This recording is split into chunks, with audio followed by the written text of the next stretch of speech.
আসসালামু আলাইকুম। এখানে ঘরোয়া কিছু জিনিস দিয়ে একটা সুন্দর নাস্তা তৈরি করে নিলাম।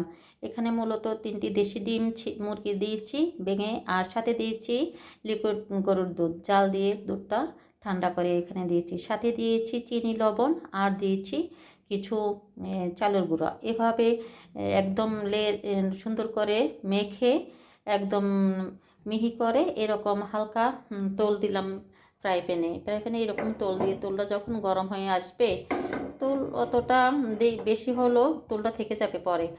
যখন তোলটা একটু গরম হয়ে আসবে তখন আমি এভাবে এই ইয়াটা যেটা আমি ডোটা তৈরি করে নিলাম সম্পূর্ণ এভাবে ঢেলে দিব। এভাবে ঢেলে দিয়ে তারপরে এই দেখো বন্ধুরা, এভাবে ঢেলে দিলাম সম্পূর্ণ। দেখো, যখন বাচ্চারা কিছু খেতে চাবে, হাতের নাগালে যদি কিছু না থাকে, তখন আমি এভাবে করে নেই, তোমরাও নিতে পারো। এভাবে দিয়ে তারপরে ঢেকে দেব প্যারাফানের ঢাকনাটা দিয়ে। এই তো ঢেকে দিলাম প্যারাফানের ঢাকনাটা দিয়ে। একটু হালকা করে জাল, এইরকম জালটা থাকবে। তারপরে পিঠাটা একদম সুন্দর হয়ে এপিট ওপিট করে লাল করে ভেজে নেব। এটা মূলত এই ধরনের পিঠাটা আমার ছেলে মেয়ে খেতে পছন্দ করে, তা আমি মাঝে মাঝে এরকম করে বানাই। এখন এটা আমার খেতে বেশি ছেলে পছন্দ করে মেয়ে থেকে, কিন্তু আজকে হঠাৎ করে মেয়ে বললো, আম্মু আমাকে একটা ডিম পিঠা বানিয়ে দাও। তখন আমি ওকে নাস্তাটা তৈরি করার জন্য আসছি। ভাবতেছি আপনাদের মাঝে জিনিসটা শেয়ার হই।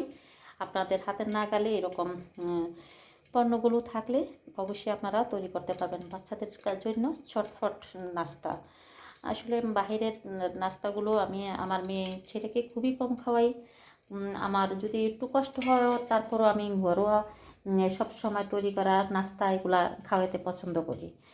তাই আমি তোমাদের মাঝে বলতেছি, লিকুইড দুধ না থাকলে গুঁড়া দুধ তো দিতে পারো, গুলে পানিতে ইয়ে করে মিহি করে চামচ দিয়ে। এভাবে চালটা তোমাদেরকে আবারও দেখিয়ে নিলাম। এই তো উল্টে নি।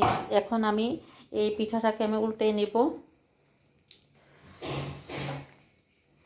কে হারিয়া, এই তো দেখো পিঠাটা আমি একটু উল্টে দিচ্ছি। উল্টে দিয়ে পিঠাটাই লালচে হয়ে গেছে। ডিম যেহেতু দুধ, হালকা জাল দিতে হবে, বেশি একটা জাল দিলে কিন্তু পুড়ে যাবে। তাই এইরকম হালকাভাবে জাল দিয়ে আবার ঢেকে দেব। দেখো বন্ধুরা, পিঠাটা কিছুক্ষণের ভিতরে একদম ফুলে প্যারাফিন দাও একদম ভরপুর হয়ে যাবে। এখানে আমি অন্য কোনো কাস্টার্ড পাউডার এবং বিভিন্ন রকমের খাবার ছোটা এগুলো ইউজ করি না, মূলত ঘরোয়া এই কটা জিনিস দিয়ে তৈরি করলাম।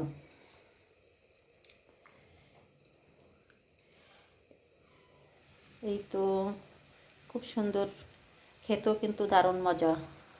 একবার বানিয়ে দেখো, তোমরা অবশ্যই মজা পাবা। বাচ্চারাও এবং বড়রা সবাই খেতে এটা পছন্দ করে।